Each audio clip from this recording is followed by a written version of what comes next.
आज हम स्टार्ट करते हैं आपकी थर्ड हेडिंग। ठीक है, उस हेडिंग पे जाने से पहले मैं आपके कुछ न्यूमेरिकल हैं जो डिस्टेंस और डिस्प्लेसमेंट के कंसेप्ट से रिलेटेड हैं, तो आइए हम उनको करते हैं। इन टेक्स्ट में आपके सबसे पहला जो क्वेश्चन दे रखा है, आइए उसको हम डिस्कस करते हैं। पहला क्वेश्चन क्या कहता है, an object move through a distance, can it have a zero displacement? If yes, explain your answer with example.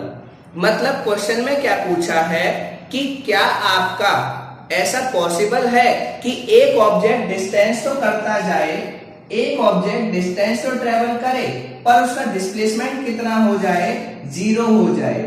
Distance तो लगातार आपकी कुछ ना कुछ आए, पर जो आपका डिस्प्लेसमेंट है वो कितना हो जाए दोस्तों, जीरो हो जाए। क्या ऐसा कोई एग्जांपल आपके दिमाग में है? ये क्वेश्चन वो पूछना चाहता है। क्वेश्चन की लैंग्वेज क्या है कि एन ऑब्जेक्ट, एक ऑब्जेक्ट है जो मूव कर रहा है, एक ऑब्जेक्ट है जो मूव कर रहा है। मूव करने का मतलब वो कुछ ना कुछ डिस्टेंस तो कवर कर रहा है, मतलब उसमें डिस्टेंस तो बढ़ रहा है, पर क्या उसका डिस्प्लेसमेंट जीरो हो सकता है? ऐसा कोई एग्जांपल आपको बताना है जिसमें डिस्टेंस तो लगातार बढ़ती जाए मोशन करते टाइम, पर डिस्प्लेसमेंट उसका क्या आए, जीरो आए। क्या ऐसा कोई मोशन आपके दिमाग में है? अगर मैं स्ट्रेट लाइन का एग्जांपल लेता हूं तो इसमें तो यार अगर यहां से यहां चलोगे तो डिस्टेंस और डिस्प्लेसमेंट दोनों की कुछ ना कुछ वैल्यू आएगी। यहां पे डिस्प्लेसमेंट कभी भी जीरो नहीं आ सकता स्ट्रेट लाइन मोशन में। कब तक? जब तक कि आप यहां पर वापस ना आओ, जहां से चले हो वापस आप यहीं पर नहीं आते। तो इसको तो आप आंसर में नहीं लिख सकते, तो आंसर क्या लिखेंगे? तो आंसर आप लोग लिखेंगे in case of circular motion. क्या है इसका आंसर दोस्तों? In case of circular motion. Circular motion में क्या होता है इसको देखिए। सर्कुलर मोशन में क्या होता है, जब कोई ऑब्जेक्ट सर्कुलर पाथ में घूमता है, जब कोई ऑब्जेक्ट सर्कुलर पाथ में घूमता है, सपोज ये यहां से चलना शुरू हुआ, यहां से ये इस डायरेक्शन में चला, यहां से इधर, यहां से इधर, और ये फाइनली यहां पर पहुंच गया। मतलब ओ से चलना शुरू हुआ और वापस ओ तक पहुंच गया। तो इसमें क्या होगा दोस्तों, जब ये यहां से चलना शुरू होगा, एक पूरा चक्कर लगाएगा, तो ये कुछ ना कुछ तो डिस्टेंस कवर करेगा, बट इसका डिस्प्लेसमेंट कितना हो जाएगा एक पूरा चक्कर लगाने के बाद? जीरो। तो ये आपके क्वेश्चन का आंसर है, जिसमें क्या होगा, ये जितना ज्यादा इसमें घूमेगा, डिस्टेंस लगातार आपकी इंक्रीज होती जाएगी, आपकी बढ़ती जाएगी, और डिस्टेंस क्या होगी इसकी, 2 पाई आर, जो आपकी क्या होती है, जो पेरीमीटर होता है, जो सरकमफ्रेंस होती है किसकी, सर्कल की, वही क्या होगी इसकी डिस्टेंस होगी। पर इसका डिस्प्लेसमेंट क्या होगा दोस्तों, डिस्प्लेसमेंट इसका होगा जीरो। डिस्प्लेसमेंट क्या होगा, जीरो। क्यों? क्योंकि ये यहां से चला है, जहां से चलो और अगर वापस आप वहीं आ जाओ तो इसका मतलब क्या होता है, डिस्प्लेसमेंट हमेशा जीरो होता है। तो आपको आंसर लिखना है yes, distance increase but displacement zero in case of circular motion. जब आप सर्कुलर मोशन करेंगे तो डिस्टेंस लगातार इंक्रीज होगा और डिस्प्लेसमेंट की वैल्यू क्या आएगी दोस्तों, जीरो आएगी।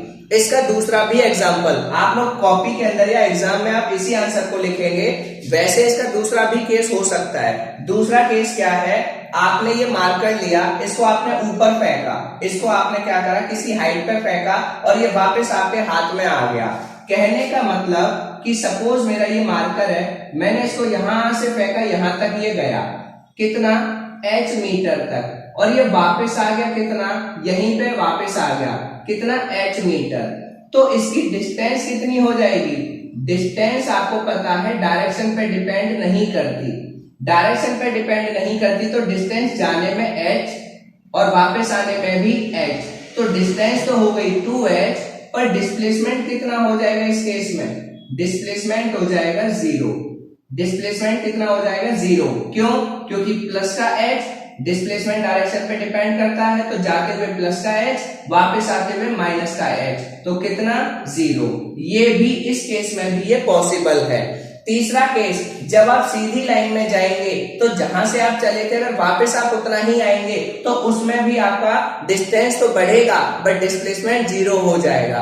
बट ज्यादा अच्छा आंसर है ये वाला, सर्कुलर मोशन। सर्कुलर मोशन में हमेशा और हमेशा डिस्टेंस तो इंक्रीज होती जाती है बट जैसे ही जहां से आप चलते हैं वापस अगर उसी पॉइंट पे पहुंच जाए तो डिस्प्लेसमेंट आपका 0 होता है। क्लियर? तो फर्स्ट क्वेश्चन का आंसर हो गया yes, in circular motion distance continuously increases but displacement remains 0 या displacement after one complete revolution या after one complete round is equal to 0। ये आपका फर्स्ट क्वेश्चन कंप्लीट। अब चलते हैं थर्ड क्वेश्चन पे। ठीक है, ये आपका है, ये कंप्लीट हो गया आपका। अब आता है थर्ड क्वेश्चन। थर्ड क्वेश्चन को समझिएगा, थर्ड क्वेश्चन क्या कहता है। मैं सेकंड क्वेश्चन इसलिए नहीं करा रहा हूं अभी क्योंकि मैं न्यूमेरिकल के लिए अलग से एक क्लास लेके आऊंगा जिसमें सारे के सारे न्यूमेरिकल कराऊंगा आपको इस चैप्टर के। ठीक है, कोई भी न्यूमेरिकल आपको दिक्कत नहीं होगी, सारे हम लोग करेंगे। अब यहाँ पे आपका आता है थर्ड क्वेश्चन। थर्ड क्वेश्चन क्या कहता है, ट्रू और फॉल्स आपको बताने हैं। क्या बताने हैं? ट्रू और फॉल्स। किसके रिगार्डिंग? डिस्प्लेसमेंट। आपको 2 पॉइंट दिए गए हैं, फर्स्ट पॉइंट और सेकंड। आपको फर्स्ट और सेकंड पॉइंट को बताना है क्या ये दोनों बातें डिस्प्लेसमेंट के लिए सही है या नहीं। तो आपको किसके लिए बतानी है? पहली बात डिस्प्लेसमेंट के लिए, मतलब डिस्टेंस आपके दिमाग में नहीं होनी चाहिए। डिस्प्लेसमेंट के लिए आप कंसेप्ट बताएंगे। डिस्प्लेसमेंट के लिए आपको क्या बतानी है? 2 पॉइंट आपको दिए गए हैं। ए दिया गया है, it can not be 0। It can not be 0। क्या ये कभी 0 नहीं हो सकता डिस्प्लेसमेंट? हमने पढ़ा था कैन बी 0, डिस्प्लेसमेंट 0 हो सकता है। इसका मतलब ये बात क्या हो गई? फॉल्स हो गई। ये बात क्या हो गई? गलत हो गई। क्यों? क्योंकि हमने पढ़ा था डिस्प्लेसमेंट किस पे डिपेंड करता है? डायरेक्शन पे। और जैसे ही डायरेक्शन चेंज होगी, अगर आपने इधर जाते हुए प्लस वैल्यू ली थी तो इधर आते हुए वैल्यू क्या हो जाएगी? माइनस। तो अगर आप प्लस 5 मीटर गए थे और वापस भी 5 मीटर आए हैं तो डिस्प्लेसमेंट कितना हो जाएगा? 0। जबकि ये कह रहा है कि डिस्प्लेसमेंट कभी भी 0 नहीं होता। तो एब्सोल्युटली रॉन्ग, ये बिल्कुल गलत बात है। अगर आपने मेरे पॉइंट्स को अच्छे से स्टडी किया होगा तो उसमें मैंने लिखवाया था कि डिस्प्लेसमेंट कैन बी 0। क्योंकि क्यों होता है? क्योंकि ये डायरेक्शन पर डिपेंड करता है। तो आपको फर्स्ट का, इसका थर्ड क्वेश्चन का जो फर्स्ट पार्ट है वो भी क्लियर हो गया कि डिस्प्लेसमेंट क्या कभी 0 नहीं होगा। आंसर गलत, बिल्कुल 0 हो सकता है। क्यों? क्योंकि ये डायरेक्शन पर डिपेंड करता है। अब इसका बी पार्ट। बी पार्ट क्या कहता है कि क्या डिस्प्लेसमेंट का मैग्नीट्यूड डिस्टेंस से ज्यादा हो सकता है? क्या डिस्प्लेसमेंट का मैग्नीट्यूड, ठीक है, magnitude of displacement, magnitude of displacement greater than distance. क्या डिस्प्लेसमेंट का मैग्नीट्यूड डिस्टेंस से ज्यादा हो सकता है? मैग्नीट्यूड का मतलब मैंने बताया था न्यूमेरिकल वैल्यू। मैग्नीट्यूड का मतलब क्या बताया था? Numerical value. न्यूमेरिकल वैल्यू का मतलब कि जैसे 5 मीटर, 10 मीटर, 100 मीटर, इस तरीके से। तो आपको पता है कि डिस्टेंस तो आप जहां भी जाएंगे हमेशा जुड़ती जाएगी, पर डिस्प्लेसमेंट क्या हमेशा जुड़ती जाती है? तो आंसर होगा नहीं। अगर डायरेक्शन बदल जाएगी तो डिस्प्लेसमेंट का मैग्नीट्यूड भी क्या हो जाएगा? बदल जाएगा। इसका मतलब क्या? डिस्प्लेसमेंट का मैग्नीट्यूड, जैसे इसी केस में मैं आपसे लेता हूं, आप यहां से यहां तक गए, ये डिस्टेंस है 10 मीटर, फिर आप यहां से यहां तक वापस आए, ये डिस्टेंस है आपकी 5 मीटर। तो बताइए इसमें आपका डिस्टेंस और डिस्प्लेसमेंट कितना होगा? डिस्टेंस आपका हुआ 15 मीटर और डिस्प्लेसमेंट हुआ 5 मीटर। ठीक है, दूसरे केस में आप चल लीजिए किसी और में, इसी में आप बिल्कुल यहाँ पे वापस आ जाइए। डिस्प्लेसमेंट हो गया, डिस्टेंस हो गया 20 मीटर और डिस्प्लेसमेंट हो गया 0 मीटर। आप कभी भी देखेंगे तो कभी भी आपका डिस्प्लेसमेंट डिस्टेंस से बड़ा नहीं हो सकता। डिस्प्लेसमेंट डिस्टेंस से कभी भी बड़ा नहीं हो सकता, मतलब कभी भी डिस्प्लेसमेंट का मैग्नीट्यूड डिस्टेंस से ज्यादा नहीं हो सकता। इसका मतलब ये पॉइंट भी बिल्कुल गलत। क्यों नहीं हो सकता? क्योंकि डिस्प्लेसमेंट डायरेक्शन पे डिपेंड करता है, इसलिए एक तरफ जाते हुए प्लस तो दूसरी तरफ आते हुए ये क्या होगा? माइनस होगा। पॉइंट क्लियर हो गया? तो ये चीज आपको पता होनी चाहिए। ठीक है, ये आपका बेसिक पॉइंट है जो आपको अच्छे से क्लियर होना चाहिए कि डिस्प्लेसमेंट का मैग्नीट्यूड कभी भी डिस्टेंस से ज्यादा नहीं हो सकता, क्योंकि डिस्प्लेसमेंट शॉर्टकट रास्ता है, और जब वो शॉर्टकट रास्ता है तो शॉर्टकट की कभी भी वैल्यू एक्चुअल वैल्यू से बड़ी नहीं हो सकती। ये हमेशा और हमेशा पॉइंट ध्यान रखना दोस्तों। हाँ, एक पॉइंट यहाँ पे जरूर ध्यान रखना कि डिस्प्लेसमेंट और डिस्टेंस का मैग्नीट्यूड इक्वल हो सकता है। हाँ, बिल्कुल हो सकता है, बट ये भी कंडीशन है। कब इक्वल हो सकता है डिस्टेंस और डिस्प्लेसमेंट का magnitude? Only in straight line motion. जब आप बिल्कुल सीधी लाइन में सिर्फ और सिर्फ जाएंगे, वापस नहीं आएंगे, सिर्फ और सिर्फ जाएंगे, तभी आपका डिस्टेंस और डिस्प्लेसमेंट का मैग्नीट्यूड इक्वल हो सकता है। जैसे इसमें से मैं ये वापसी की बात हटा दूं, आप सिर्फ गए हो तो यहां से डिस्टेंस भी 10 मीटर और डिस्प्लेसमेंट भी 10 मीटर। क्लियर? तो आई होप आपको ये दोनों क्वेश्चन अच्छे से क्लियर हो गए होंगे।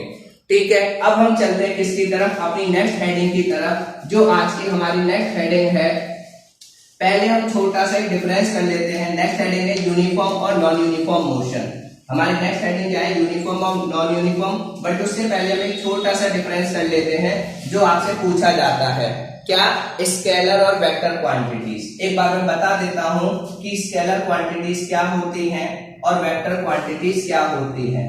वैसे तो इसमें काफी सारे डिफरेंसेस हैं, बट वो 11th क्लास के काम के हैं। 9th क्लास के लेवल पे आपके बहुत ज्यादा डिफरेंसेस नहीं है। स्केलर में ओनली, ठीक है, quantities having only magnitude,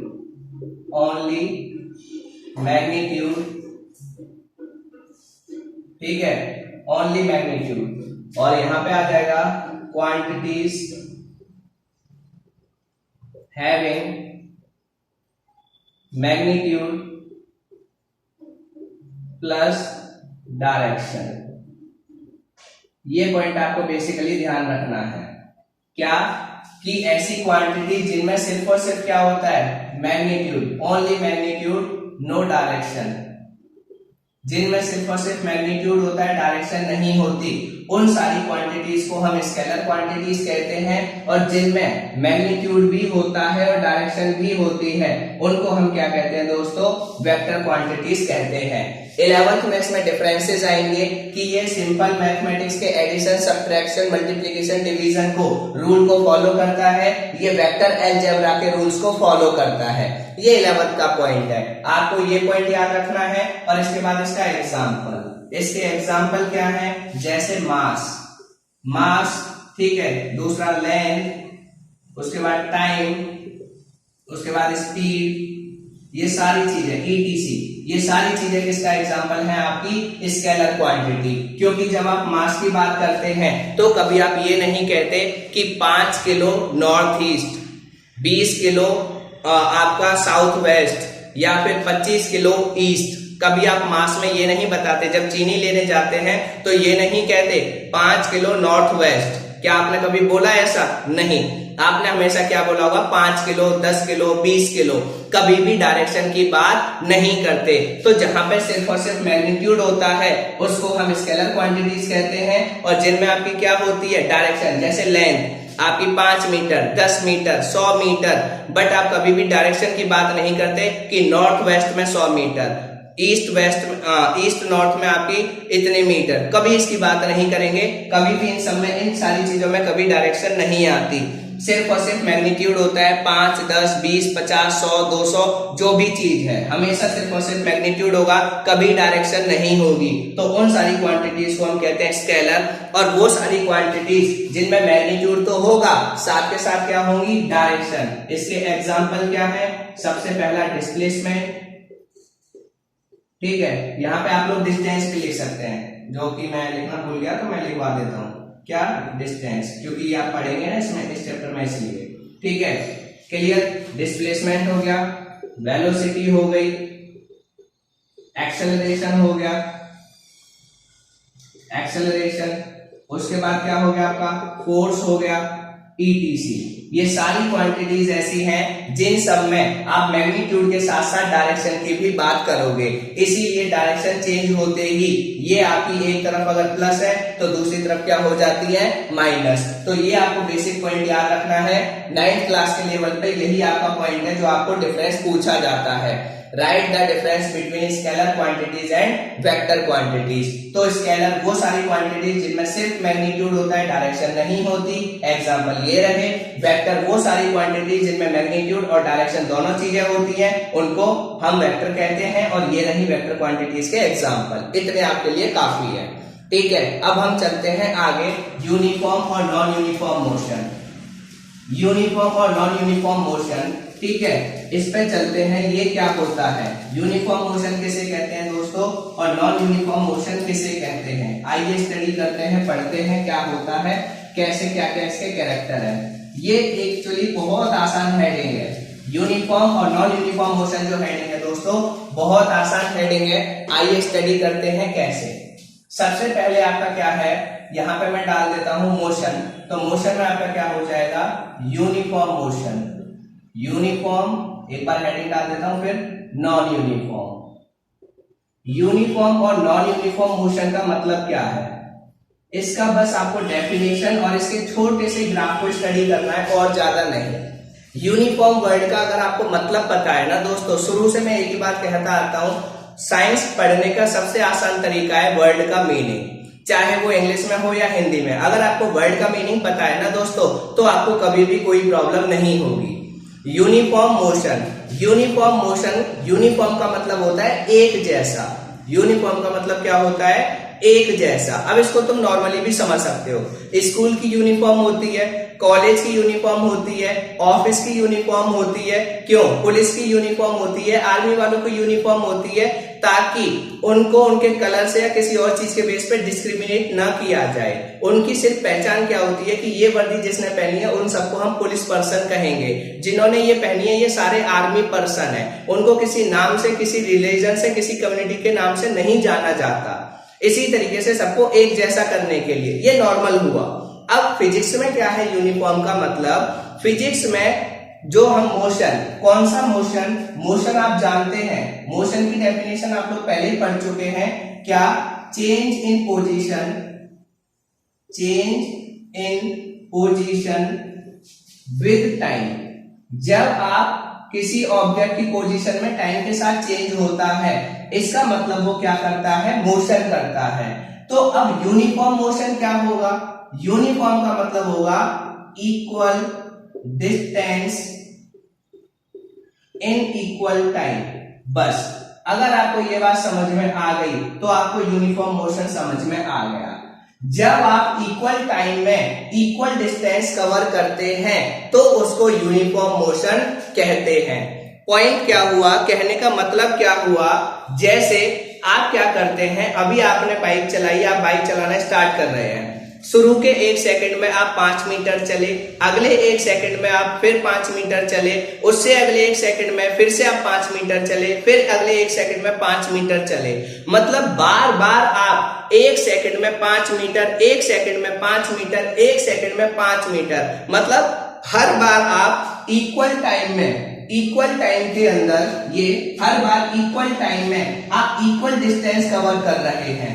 कितनी, 1 सेकेंड, 1 सेकेंड में 5 मीटर, 1 सेकेंड में 5 मीटर, 1 सेकेंड में 5 मीटर, 1 सेकेंड में 5 मीटर, मतलब हर बार 1 सेकेंड में 5 मीटर, 1 सेकेंड में 5 मीटर। तो जब आप इक्वल टाइम में इक्वल डिस्टेंस कवर करते हैं तो उसको हमेशा हम यूनिफॉर्म मोशन कहते हैं। ये इसकी सबसे छोटी डेफिनेशन है। When object covers equal distance in equal time interval is known as uniform motion। ये पूरी डेफिनेशन है, बट अगर आप शॉर्ट में समझना चाहते हैं, शॉर्ट में समझने के लिए याद रखिए equal distance in equal time. जब आप इक्वल टाइम में इक्वल डिस्टेंस कवर करते हैं तो उसको हम यूनिफॉर्म मोशन कहते हैं। जैसे अगर मैं आपको एग्जांपल बताऊं, ये तो हुआ एग्जांपल। अब इसी तरीके से मैं बोलता हूं कि आपने सपोज 9:30 पे चलना शुरू करा, 9:30 पे आप चलते हैं कितनी स्पीड से, ठीक है, आप कवर करते हैं 50 मीटर, ठीक है, शुरू में 9:30 पे आप जो है 50 मीटर मान लीजिए चलिए। उसके बाद 9:45 पे आप पहुंच गए कितना, 50 से आप पहुंच गए 100।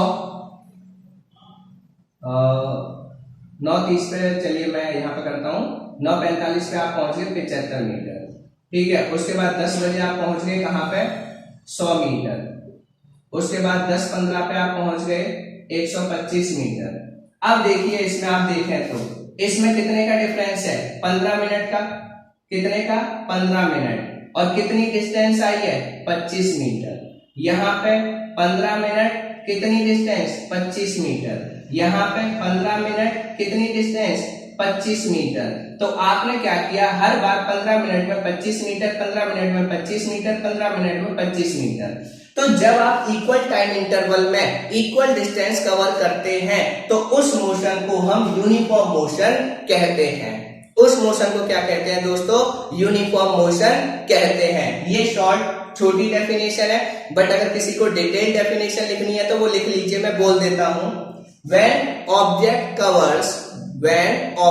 covers equal distance in equal time interval, ठीक है।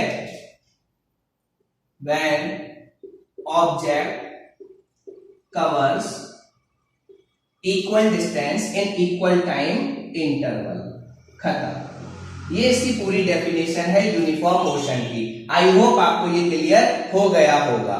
ये इसके सिंपल एग्जांपल, इसके बहुत सारे एग्जांपल हैं। जैसे आप डेली लाइफ में देखते हैं, आप जब अपनी साइकिल को या कार को 40 की स्पीड से चला रहे हैं, आप अपने घर से निकले, आपने अपनी गाड़ी की स्पीड 40 रखी और जब तक आप चले रोड पे पूरे टाइम आपने 40 की स्पीड रखी, तो इसका मतलब आपने कैसा मोशन किया, यूनिफॉर्म मोशन। आपने पंखा चलाया, पंखे को एक स्पीड पे चला के छोड़ दिया, ठीक है, एक फिक्स स्पीड पे, वो उसी से घूमता जा रहा है, घूमता जा रहा है, घूमता जा रहा है फिक्स स्पीड से ही, तो भी वो कौन सा मोशन, यूनिफॉर्म मोशन। आपकी जो सैटेलाइट होती हैं, जो आपकी पृथ्वी के चारों ओर चक्कर लगाती हैं, ठीक है, उनकी भी स्पीड को हम फिक्स कर देते हैं, तो वो भी यूनिफॉर्म मोशन। आपकी क्या होती है, जो आप कार चलाते हैं ट्रैक पे बिल्कुल एक कांस्टेंट स्पीड से, वो भी आपकी यूनिफॉर्म मोशन। आप खुद चल के रोड पे जाते हैं बिल्कुल एक कांस्टेंट स्पीड से, वो भी यूनिफॉर्म मोशन। तो यूनिफॉर्म मोशन के बहुत सारे एग्जांपल हैं, ठीक है, ये आपको ध्यान रखना है, बस ये आपसे पूछा जाता है। क्लियर। अब चलते हैं नॉन यूनिफॉर्म। अब किस पे चलते हैं दोस्तों, नॉन यूनिफॉर्म मोशन पे, कि नॉन यूनिफॉर्म मोशन क्या होता है। क्लियर।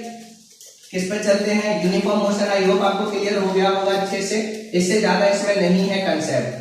हाँ, इसमें ये ध्यान रखना कि अर्थ जो आपकी रोटेट करती है, अर्थ सन के चारों तरफ घूमती है, ये भी यूनिफॉर्म मोशन है, क्योंकि वो भी एक फिक्स स्पीड से ही सूर्य के चारों तरफ घूमती है, जिसमें आपको पता है 365 सही 1/4 दिन का टाइम लगता है, ठीक है, ये चीज आपको अच्छे से पता होगी। अब हम चलते हैं नॉन यूनिफॉर्म मोशन। तो नॉन यूनिफॉर्म में कुछ नहीं होगा, सिर्फ एक वर्ड आ जाएगा, unequal distance. Unequal distance in equal time, बस, और कुछ भी नहीं है, सिर्फ एक वर्ड आ गया। जहां पे इक्वल डिस्टेंस थी ना, उसकी जगह क्या आ गया, अनइक्वल, और कुछ भी नहीं है, बिल्कुल सेम कहानी है। तो आप एक डेफिनेशन याद रखिए, उसकी दूसरी अपोजिट कर दीजिए, बट टाइम सेम रहेगा। क्या, कि जब आपका यूनिफॉर्म मोशन क्या था, equal distance in equal time, मतलब हर बार एक पर्टिकुलर टाइम में एक आप पर्टिकुलर डिस्टेंस कवर कर रहे थे, उसको कह रहे थे आप uniform motion. Non uniform motion क्या होगा, unequal distance in equal time, मतलब टाइम तो सेम रहेगा कि 1 second 1 second 1 second 1 second, but इसमें डिस्टेंस एक बार हो जाएगा 5 मीटर, एक बार हो जाएगा 7 मीटर, एक बार हो जाएगा 3 मीटर, एक बार हो जाएगा आपका 10 मीटर। तो एक बार आप 1 सेकंड में 5 मीटर चलते हैं, एक बार 1 सेकंड में 7 मीटर चलते हैं, एक बार 1 सेकंड में 3 मीटर चलते हैं, एक बार 1 सेकंड में 10 मीटर चलते हैं। तो क्या आप इक्वल टाइम में इक्वल डिस्टेंस कवर कर रहे हैं, तो आंसर होगा नहीं। हम क्या है कि एक बार 1 सेकंड में 5 मीटर, अगले 1 सेकंड में 7 मीटर, तो ये तो कहीं से भी इक्वल नहीं है। तो ऐसे मोशन को हम लोग कहते हैं नॉन यूनिफॉर्म मोशन। इस मोशन को क्या कहते हैं, नॉन यूनिफॉर्म मोशन। और ये सबसे ज्यादा प्रैक्टिकली आप जो लाइफ में करते हैं, 99% जो आप मोशन अपनी लाइफ में देखते हैं, वो नॉन यूनिफॉर्म मोशन होता है। जैसे कि आप रोड पे जा रहे हैं, आप रनिंग कर रहे हैं डेफिनेट स्पीड से, थोड़े टाइम बाद आप थकेंगे, आपकी स्पीड कम होगी और थकेंगे और कम होगी, नॉन यूनिफॉर्म मोशन। आप क्या कर रहे हैं, भीड़ भाड़ वाले बाजार में जा रहे हैं, बाजार है जिसमें आप जा रहे हैं, काफी भीड़ है, तो एक टाइम अगर खाली मिल गया तो बहुत तेज स्पीड होगी, उसके बाद खड़े भी रहना पड़ सकता है, फिर बहुत धीमे धीमे चलना पड़ेगा, नॉन यूनिफॉर्म मोशन। आप रोड पे जा रहे हैं, रोड पे ब्रेकर आते हैं, खड्डे आते हैं, या फिर आपका जाम लग जाता है, तो उससे एकदम आपकी स्पीड बहुत ज्यादा होती है, जब खुला रोड मिल जाता है फिर आपकी स्पीड एकदम फॉल डाउन कर जाती है, नॉन यूनिफॉर्म मोशन। तो ज्यादातर जो प्रैक्टिकली आपको दिखाई देता है वो नॉन यूनिफॉर्म मोशन होता है, क्योंकि एकदम आपकी स्पीड बहुत तेज, आपने देखा होगा जैसे आप युवा है, आप बाइक चलाते होंगे, साइकिल, तो शुरू में बहुत तेज स्पीड में चलाते हैं, फिर एकदम ब्रेक मार लेते हैं, बिल्कुल जीरो हो जाता है, फिर बहुत धीमे धीमे चलना पड़ता है। तो ये सब क्या है, ये non uniform motion.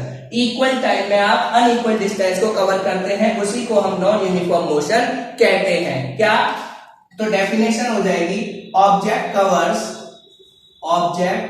Covers unequal distance in equal time interval, ये इसकी पूरी डेफिनेशन हो गई। इसके एग्जांपल बहुत सारे हैं जो आपको मैंने बताए, कोई भी एग्जांपल जो आपको अच्छा लगे, ठीक है, कि आप बिजी रोड पे जा रहे हैं, भीड़ भाड़ वाले बाजार में आप चल रहे हैं, या आपके ब्रेकर वाले रोड पे आप चल रहे हैं, ये सारी चीजें आपके नॉन यूनिफॉर्म मोशन में आती हैं। ठीक है, क्लियर हो गया? तो ये एग्जांपल अच्छे से कर लेना, ये जरूरी है। एक पॉइंट और जो आपका जरूरी है, ठीक है, जो आपको एक्टिविटी 8.4 में बताया गया है। एक्टिविटी 8.4 में एक पॉइंट बताया है ओडोमीटर। ये 1 मार्क्स में टीचर पूछ लेते हैं, पहले नहीं पूछते थे। क्या पूछ लेते हैं दोस्तों, व्हाट इज ओडोमीटर? ओडोमीटर क्या है? ओडोमीटर क्या करता है कि जो आप अपनी बाइक में, आप देखते हैं कि आपकी बाइक इतने 1000 किलोमीटर चल गई, इतनी डिस्टेंस कवर कर ली आज तक उसने, तो वो किससे पता चलता है? ओडोमीटर। तो ओडोमीटर क्या करता है? डिस्टेंस, मेजर डिस्टेंस, ठीक है, वो डिस्टेंस को मेजर करता है। ओडोमीटर क्या करता है?